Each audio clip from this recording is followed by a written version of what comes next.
Then you can go ahead whenever you're ready. All right, great. Good morning, everybody. Once again, my name is David Shea. I am the head of cataloging for the Irvin Department of Rare Books and Special Collections at the University of South Carolina Libraries. And we are going to talk today about cataloging non-English language materials using RDA Mark 21, a practical guide. Again, I'm referring to this as a practical guide because I'm not going to dig too deep into, exact, RDA numeration. I'm going to try and keep this as simple and straightforward as possible just to cover the basics and to hopefully be a useful resource to anyone who might need to catalog something that's not in English. And this is just a little bit about me. And then let's look at a couple of records. Let's look at a couple records. Here we have a French language edition of The Lord of the Rings. You'll see a couple differences up here. So up here in the top right, the language is French. This is a French language material. You notice here in the 040, we've got a subfield B English. So despite the language being in French, is being cataloged in English. We have an 041, which we talked a little bit about the first day. We have this 240 right here, Lord of the Rings, subfield L French. And you can see some other differences as we go down. I also have another one. This is a Spanish language edition of Cien Años de Soledad, Gabriel Garcia Marquez's landmark book, 100 Years of Solitude. This is a record for a Spanish language edition. You'll see some of the things on here, and we'll go through some of these things as we go through. So you'll note that there is no 240 field because this is in its original language. Our edition statement is in Spanish. Our series statement is in Spanish, but a lot of our notes and other fields are in English, and we'll take a look at that as we go. So some things to consider. As with any other, cataloging any other books, your title page and your title page versos are where you're going to want to go for information for most things. Generally, you will see somewhere on your title page verso amongst all the copyright data, copyright and SIP data, you will find the original language title of the work. The caveat to this being is that if you are dealing with materials that have been published originally in foreign countries and not in the United States, sometimes those will not use title page versos. For example, materials from the Czech Republic do not have title page versos. You'll find all of the copyright and SIP data and a colophon at the rear of the book.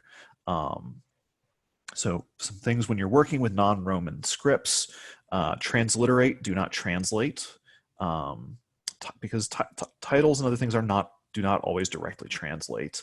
You'll want to figure out how your system works with diacritics. OCLC Connection for example, does not like it when you try to copy and paste something with diacritics like accent marks or umlauts or tildes.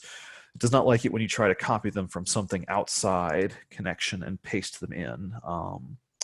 For example, if you copy a name of an organization that has diacritics in its name from its website and then paste it into a subject field and try to control it, OCLC will not know what it is you're trying to control. And again, use your best judgment. What is the best use of your time, and what is best going to serve your patrons? Everything that you're going to do in regards to a catalog record should ideally be for making it easier for your patrons to find what they're looking for or to be useful to your patrons in some way.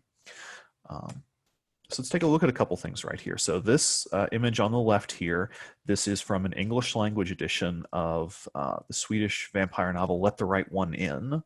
I had to borrow most of these books from my wife because I couldn't get into my actual workplace to get some photos. So this is from the title page verso with all the copyrighted edition. And then you'll see right here in the middle, the Swedish original Lot den Rata Komma In, first published by Ordfront Stockholm. So that right there, that Låt den rat komma in, is the original Swedish language title. You'll see over here in the middle, the cover Los Tipos Malos, and then on the title page verso, originally published in English as The Bad Guys. This is a Spanish language book published and printed in the United States. And you'll see my thumb right there in the corner because I had to take photos. So let's dive into some of the field differences that you are going to run into when cataloging non-English language materials. Right off the top, in your fixed fields, line 1, the language, in your 008, this is going to be your bytes 35 through 37, is your language code.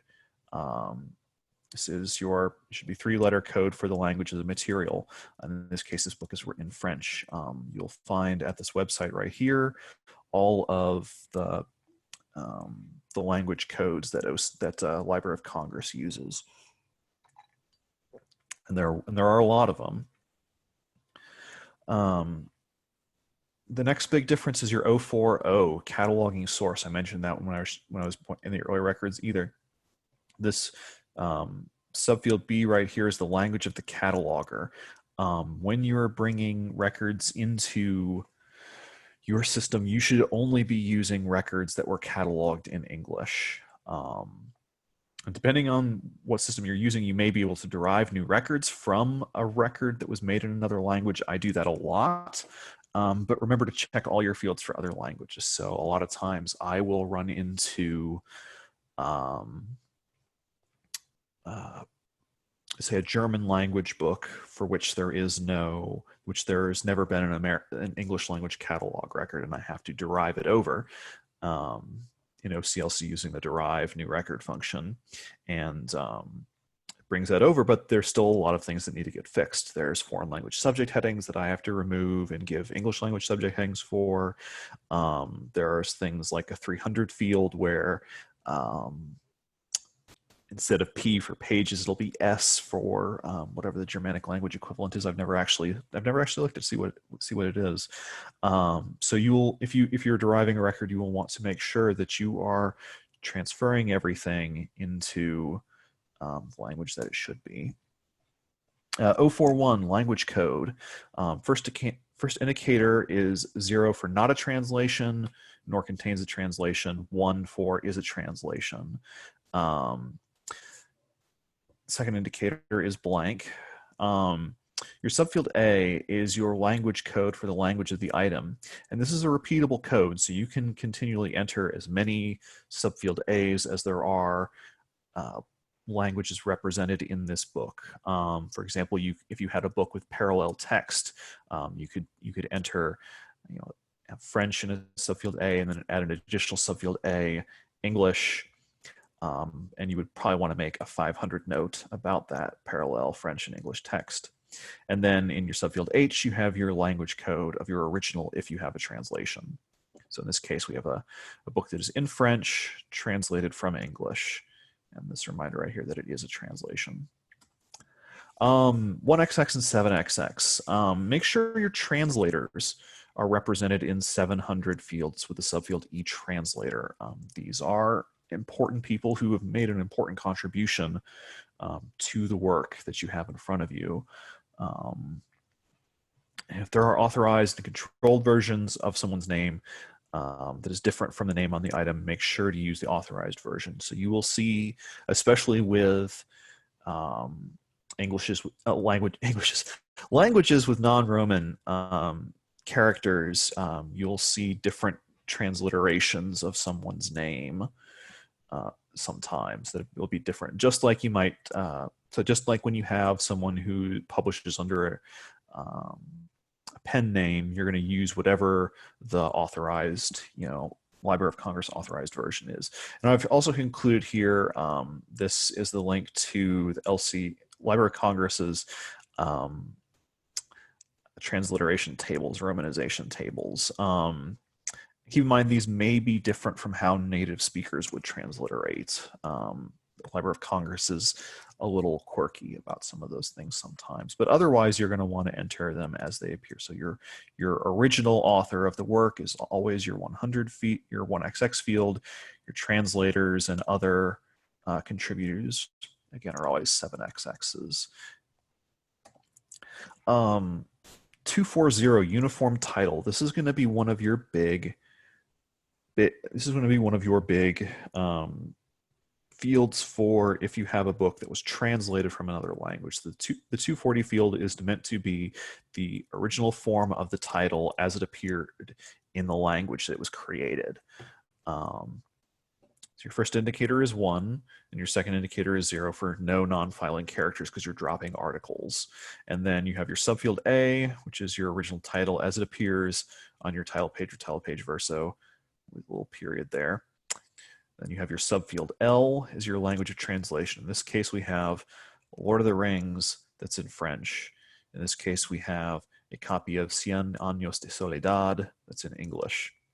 So this one, each of these would be followed up by a 245 field. So this 240 would be for Lord of the Rings French would be followed up with a 245 with the title as it appears on the title page. So stepping back to our example earlier, we have our 240, Lord of the Rings, and then we have our 245, Le Seigneur de... no, I don't know any French, so I'm not big on, I don't really know French pronunciation.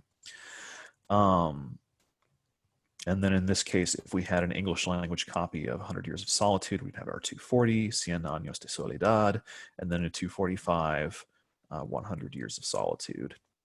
There is also a 242 field, and that is a translation of title by cataloger. I have never used this field, but it is a field that is available to you. If you have a book that is in a foreign language that has never been, that is not a translation from another thing. So if, for example, the 245 is its original title. So a good example would be this one here, Cien Años de Soledad. You could, if you wanted, add a 242 with 100 Years of Solitude. And might probably make a 500 note that says title translated by cataloger. The thing I would say about that is that titles do not always translate directly. A good example of this is that we have a Japanese language copy of Rabbit at Rest by John Updike, the last of his rabbit novels. The Japanese title is Sayonara Usagi, which means goodbye rabbit. So it's not a direct translation. It's go from Rabbit at Rest to Goodbye Rabbit. It's, it captures kind of the idea of the title of the work, but not necessarily, a literal direct translation of the title. Again, your 245, try to transcribe it as accurately as possible. If your translator's name appears on the title page, enter them in the statement of responsibility after the author. You see here. So we have The Lord of the Rings, complete, J.R.R. Tolkien, with, I believe that's a new English language translation by Daniel Loazan. This phrase is entered here because it appears on the title page. If this phrase didn't appear on the title page, we wouldn't transcribe it.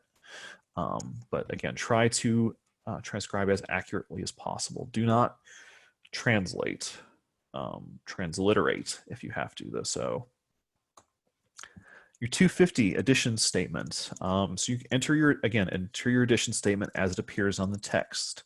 Do not try to translate an edition statement. If you feel that it's necessary, you can enter it in square brackets. So as a statement that you have supplied yourself. I've got a question.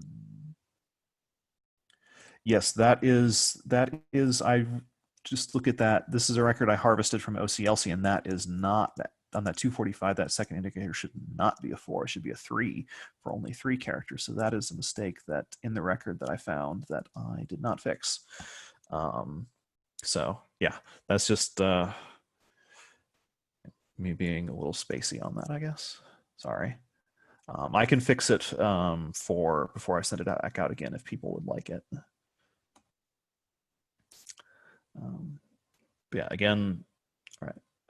Any questions? Any other questions thus far? This is a good point to see if anyone else has any other questions before we move into things like notes and physical description.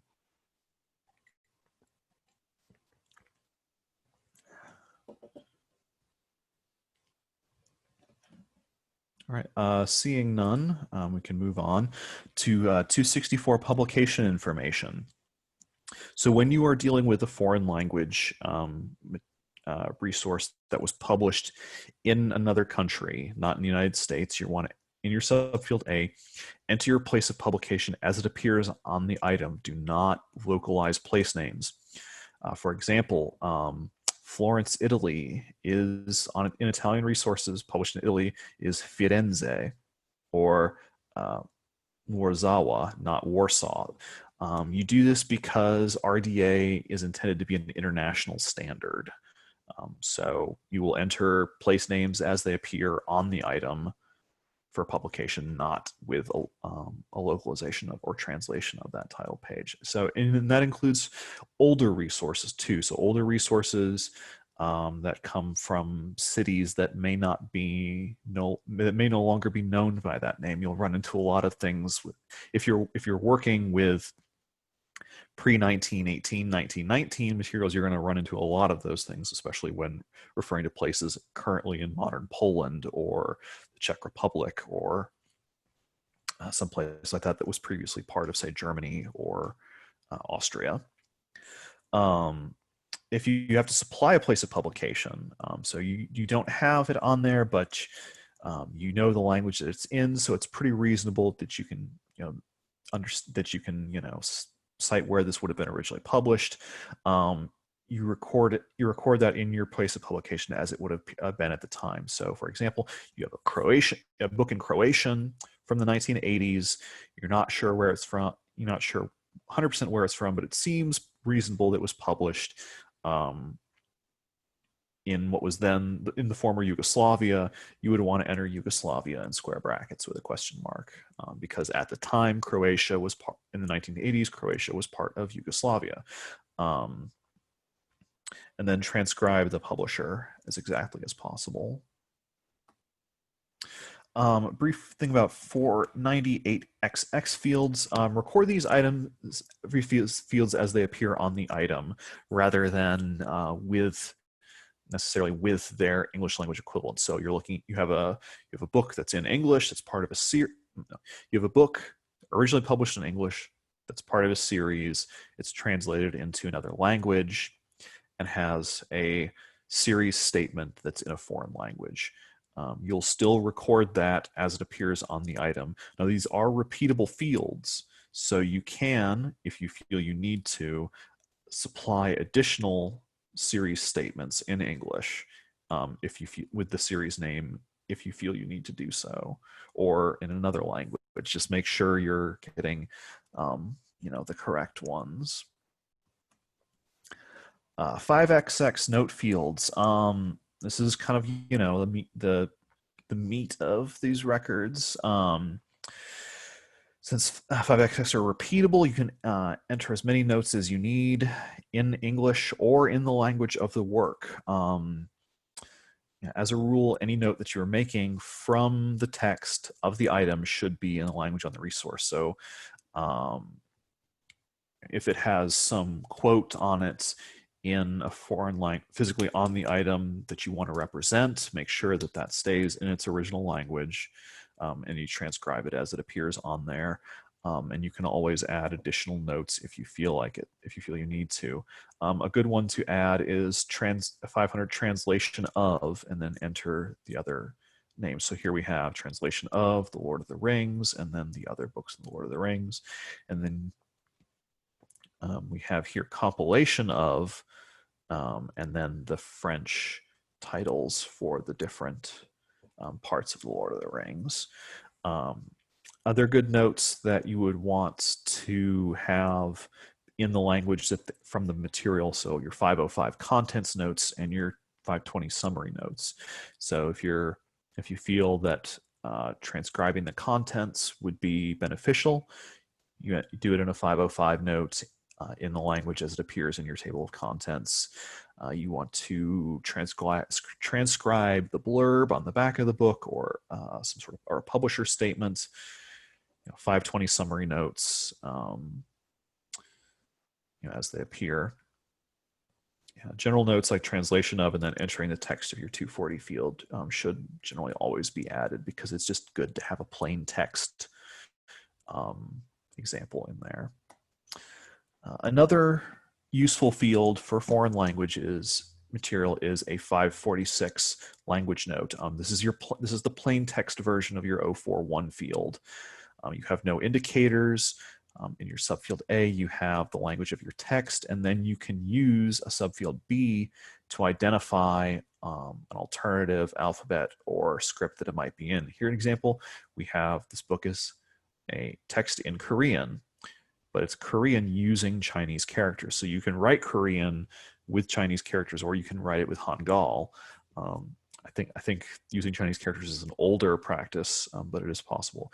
And you can also you can use this for identifying non-Roman scripts or unusual fonts. So for example, down here I have 546, text in German, subfield B, Fraktur. Fraktur is, or what is, German block letters that basically, that was used for printing almost all German language material up to about 1941. It is sometimes very difficult to parse Fraktur. So it would be worthwhile noting somewhere on the resource that it is using this specific character set. XXX subject headings. So enter your English language subject headings as desired. If you are working with the translation of an English work, feel free to use the headings from the English edition.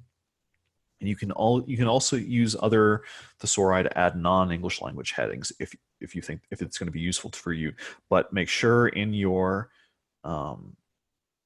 with your subject headings, your second indicator is either 4 for source not specified, or a 7 with the subfield 2 in the code of the thesaurus that you are working with. So right here, this link is a link to other, is a list of all of these subfield 2s for various thesauri, with links to some of them. And in a previous session, someone had asked about using Spanish language subject headings for their Spanish language patrons. I've included 2. I actually asked the AutoCAT listserv what they use for Spanish language subject headings. And these are, I'm linking here the 2 most common ones that people use. This first one is an experimental index of Library of Congress to Spanish subject headings. So you can enter in their search bar, you can enter an English language Library of Congress heading, and it will give you the Spanish equivalent. This is an experimental index. I would use it with caution. Read their about page, and they'll give you some they mention some qualifiers about using it. You also have to register to it. The other thing that people recommended was this BIL index. Now, this is a paid subscription service that offers LOC to library to Spanish language subject headings. I'll say right out, I'm not affiliated with BLI Index. I have never used BLI Index, so I can't. Like, it's a paid service. I can't really make any statements about how good it or not it is. I will just say that this is what people have recommended to me as a source that they use. So that it's up to you whether or not that's something you want to look into. And so we've also got a few translation resources. Obviously, everybody knows Google Translate. I use it a lot. I use the Google Translate phone app, where I can turn on my camera and hover over it and see what translation comes up on the text. This is not always the best source of things, but it is helpful for at the very least getting an idea of what you have in hand, and maybe what language it is. Stars 21 is another translator. I have not used it, but I've seen it recommended. It does include a lot else. The benefit is that it has a number of foreign language keyboards. And Lexilogos is another resource. Again, I've not used before, but I've heard recommended. It's has dictionaries and other foreign language keyboards.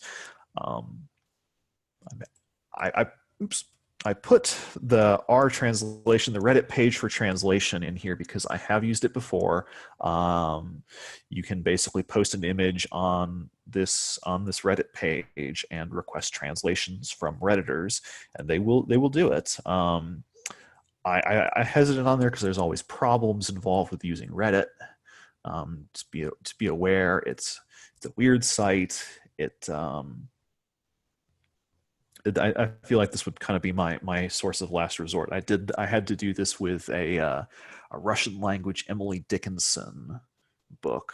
I went and I asked them if someone could help me provide a transliteration, so I could figure out who the publisher was and where it was published, and what the transliterations for the names of the translators and editors were. And they were I think they were a little confused about me wanting a transliteration rather than a translation, but it did work. And that is sort of the end of my formal part of my presentation. And I was thinking we could go in and look at some foreign language records in the catalog at USC. And now some of these records will be a little old, so they may not be 100% up to snuff, but we can talk about that as we look at them. Is there any questions thus far, or anything anybody wants me to go over before we look at a few records?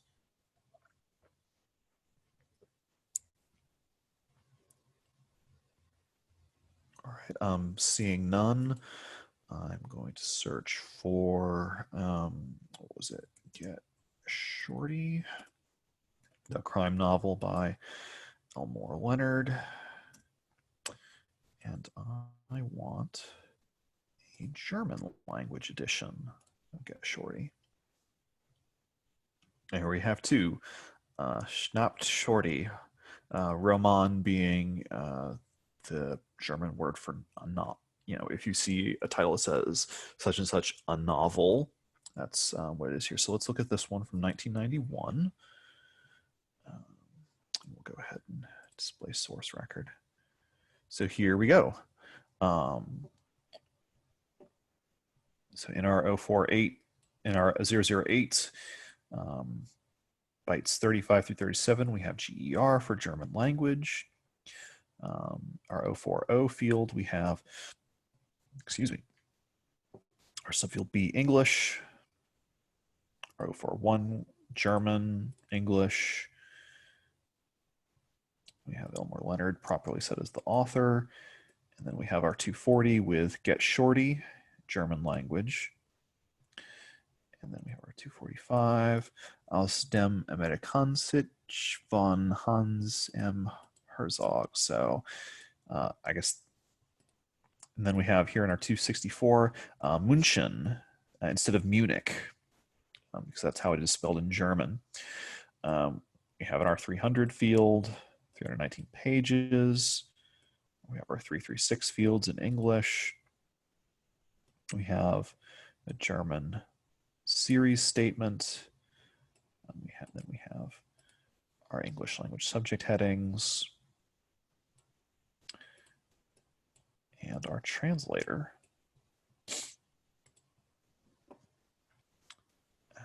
Any questions?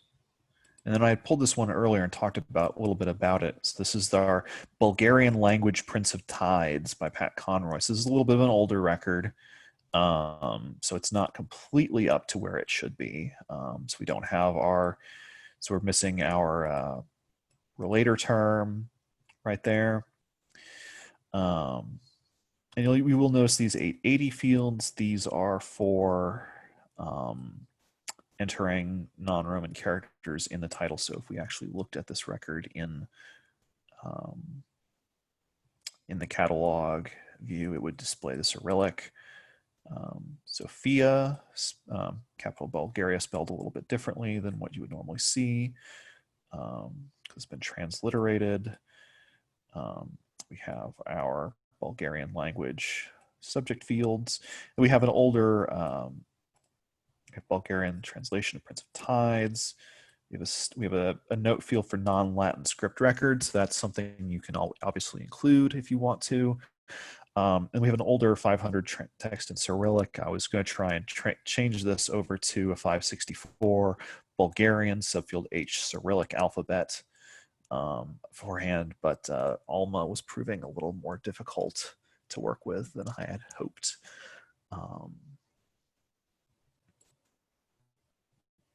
Then we can also let's do one more search.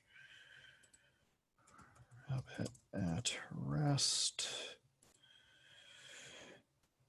Updike. I had mentioned this one earlier.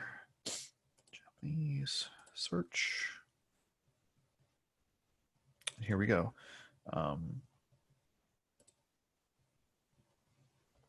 Sayonara Usagi. Sayonara Usagi. Goodbye, rabbit. We can display the source record. And again, this is a little bit of an older record, I believe. So not everything is going to be quite up to where it should be. But yeah, you'll see all the familiar things. And you'll see Tokyo with the lines over the O's to make it a longer sound, because that's sort of the official transliteration.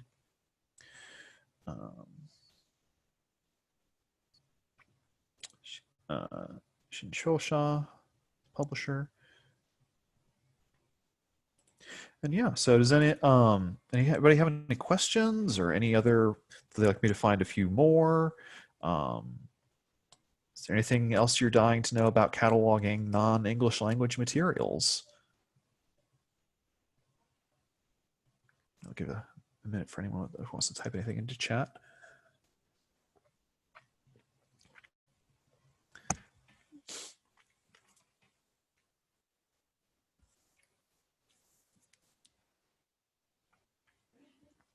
I will also point out there's a really good ALCTS webinar on YouTube about cataloging non-English language materials that would be worth a look too. So I just go to YouTube and search for ALCTS, and under their videos, it's one of the ones, the presenters there do a really good job about talking about things, and they do a really good job about breaking down how some of the other translation apps work.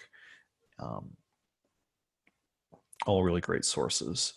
But seeing no other questions, I want to thank you guys for, I guess we'll call it here.